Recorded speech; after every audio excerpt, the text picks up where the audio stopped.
Welcome to the Deep Dive from the All Source podcast. This is the space we shape together, taking the sources you share and turning them into focused insight. Exactly. And today, wow, we're jumping into something huge, citizen journalism. It's that raw power of everyday people capturing history, right? Those immediate reports from the ground. That's what we're unpacking. Yeah, and the materials you send over are fantastic for this. We've got research papers, training guides from places like the Anna Lynn Foundation, the Independent Media Association. It gives us a really solid kind of multifaceted look at it all. Great. So our mission really is to get beyond just the buzzword. We want to equip you, our listener, with a proper understanding of citizen journalism. We'll look at the core ideas, its history, which is fascinating, the ethical side of things, and even how people learn the skills. Sounds good. Let's dive in. Okay, so let's start right at the beginning.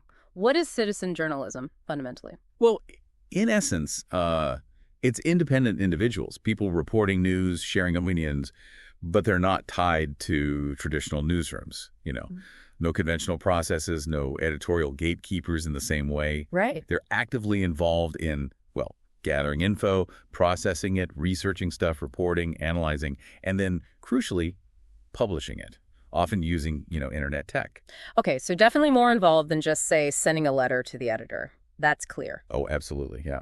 When we talk about what they do, gathering, processing, researching, reporting, what does that look like in practice? Our sources really emphasize the whole process.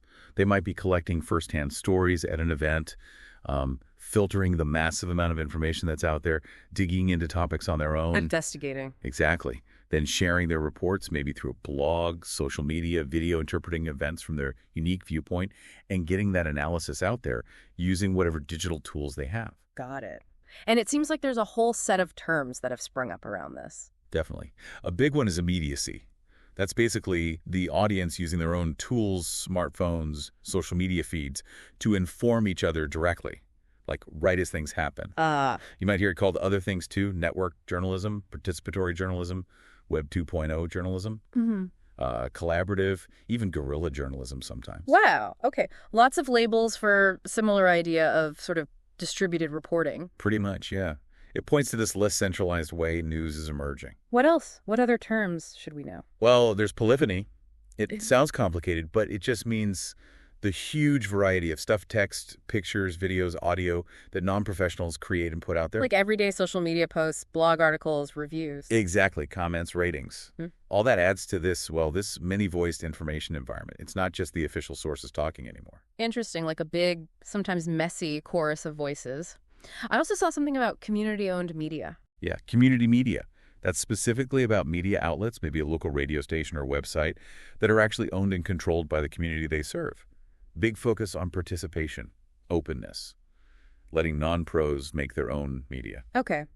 And there were a couple of terms describing journalists maybe working a bit differently, even within or alongside traditional media. Right. You've got accidental journalists. These are often mainstream reporters who decide to advocate for a cause, but, and this is key, they still use verifiable facts and are upfront about their bias. Okay, so transparency is important there. Very.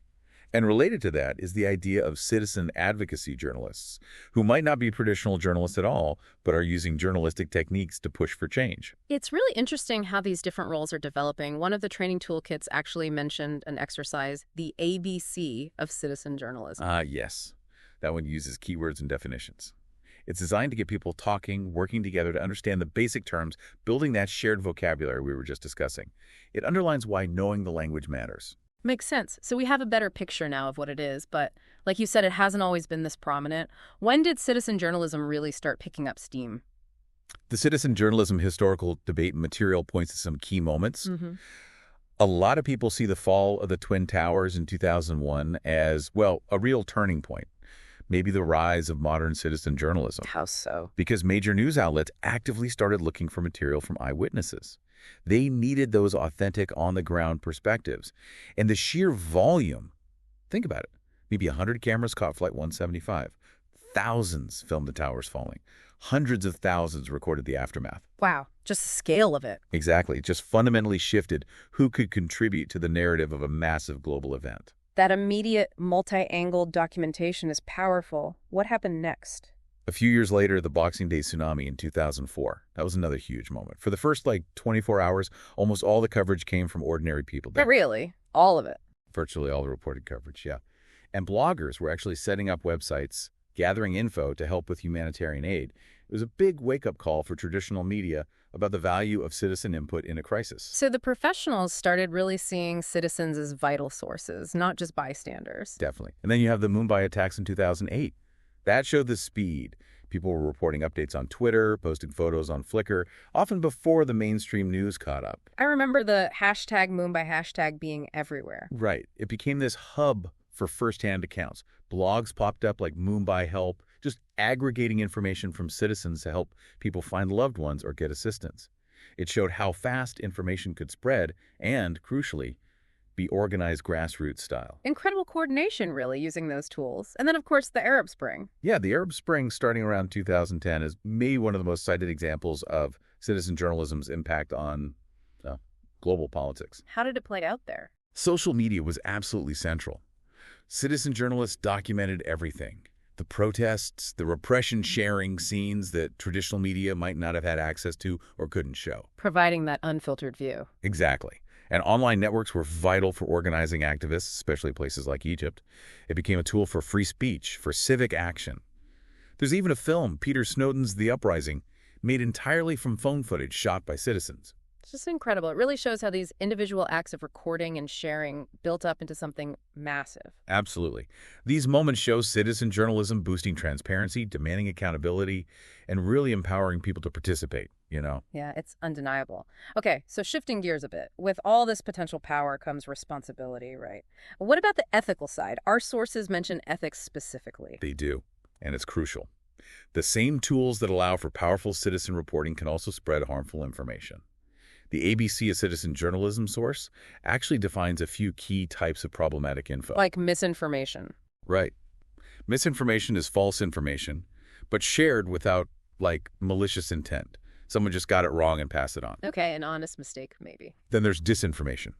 That's deliberately false or misleading stuff spread specifically to deceive people. Think propaganda, political smears. Much more intentional harm there. Definitely. And finally, malinformation. This is tricky because it's based on genuine information, maybe a private photo, an old quote taken out of context, but it's used specifically to cause harm to a person, group, or organization. Got it. Misinformation, unintentional false. Disinformation, intentional false. Malinformation, weaponized true. And the impact can be serious, right? Hugely serious. Think about the Boston Marathon bombing. False suspects were identified online, causing immense distress. I remember that chaos. Or during COVID-19, all the false cures and conspiracy theories spreading like wildfire. Ebola outbreaks face similar communication crises, with false theories breeding fear and mistrust. And sometimes it's targeted, like with the Rohingya crisis. Exactly. Fake images and stories were spread to incite hatred and violence. It shows how easily this stuff can be weaponized. So yeah, ethical awareness is paramount. And beyond fake news, there are other considerations too, right? Like privacy, site policies. Yes, the sources briefly list things like site policies, privacy notices, even things like the Modern Slavery Act and accessibility, suggesting that responsible citizen journalists also need to be aware of the broader context of online conduct and legal responsibilities. Makes sense. And you mentioned propaganda. There's a toolkit activity specifically on that. Yeah, Utica versus propaganda. It highlights how citizen platforms can potentially be misused for propaganda, so media literacy is a key skill to develop. Okay, so if someone wants to do this well, ethically and effectively, what kind of training helps? That toolkit seems packed. It really is. It covers a huge range of skills. Yeah. We already mentioned the ABC for foundational knowledge, communication, critical thinking, teamwork. Then citizen journalism, historical debate, sharpened skills like oral expression, active listening, debating, public speaking, critical thinking, all through looking at the history. So understanding the past informs the present practice. What else? Media literacy comes up again with UTH versus propaganda. Interviewing is huge. The interviewing skills activity focuses on active listening, empathy, asking good questions, crucially, fact-checking, and storytelling. Empathy seems like a really important one there. Definitely. There's even an activity using mind mapping 7 blossoms to help organize thoughts and generate ideas for stories. Interesting tool. What about dealing with bias and different viewpoints? That seems critical. Absolutely. Several activities hit that hard. Yeah. Tell Their Story is about media awareness, spotting bias, including your own understanding stereotypes, and aiming for objectivity. Recognizing your own blind spots. Exactly. Make your argument stronger. Works on building logical arguments, using rhetoric effectively. But again, emphasizes empathy for other views. And State Their Truth is specifically designed to help people understand genuinely different perspectives on an issue. It sounds like it's building not just reporting skills, but also critical thinking and, well, social awareness. That's a great way to put it. It's holistic. It also covers practical creation skills. Active participation through online presence is about managing your online identity responsibly. How you present yourself matters. Yes. Uncovering local news. Crowdsourcing in journalism teaches how to tap into community knowledge. There are activities on writing feature articles, creating video content, and if we communicate on a social problem. Even tailoring content for specific audiences like youth magazines. I want to be heard. So really practical, hands-on stuff. Very much so. And detecting fake news is a recurring theme. Fake it until you break it. And how to detect, focus specifically on spotting false information, understanding how it spreads, and knowing about fact-checking tools. That seems essential these days. It really is. They even use games, like the message game, to show how easily information gets distorted when it's passed along. It's a simple but powerful way to demonstrate the need for accuracy. That sounds effective. And finally, there was a mention of legal aspects. Yeah, briefly. The legal protection of citizen journalists' source just signals that this area exists. It mentions things like press publisher rights, but without much detail in the excerpt we saw. It's just a reminder that legal frameworks are part of the picture. Okay, quite a journey through citizen journalism. So as we wrap up this deep dive, what are the main things our listeners should really take away? I think the biggest thing is understanding that citizen journalism isn't just, people messing around online. It's a powerful force, it has a real history, and it's constantly evolving. Right, it has real impact. Exactly. But contributing meaningfully isn't just about having a smartphone. It requires skills, critical thinking, ethical awareness, good communication, knowing how to verify information. It's a practice that requires learning and responsibility. Absolutely. So hopefully, by exploring the concepts, the history, the ethics, the training, you, our listener, feel better equipped to navigate this landscape and maybe even think about your own role in it. Well said. And maybe that leads to our final thought to leave folks with. Go for it. Okay. In a world that's increasingly shaped by these individual voices, by citizen reports, what role do you see yourself playing? How can you contribute to ensuring the information shared is both accurate and impactful? That's a great question to ponder. The currents of information flow ceaselessly, yet it is the individual drops of insight that converge into a powerful stream of understanding.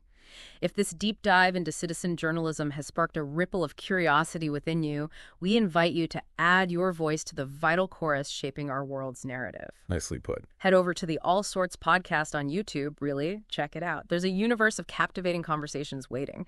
Like the videos that click with you, share the knowledge with others who might be interested, and definitely subscribe so you don't miss our next exploration. Yeah, lots more deep dives there. Absolutely.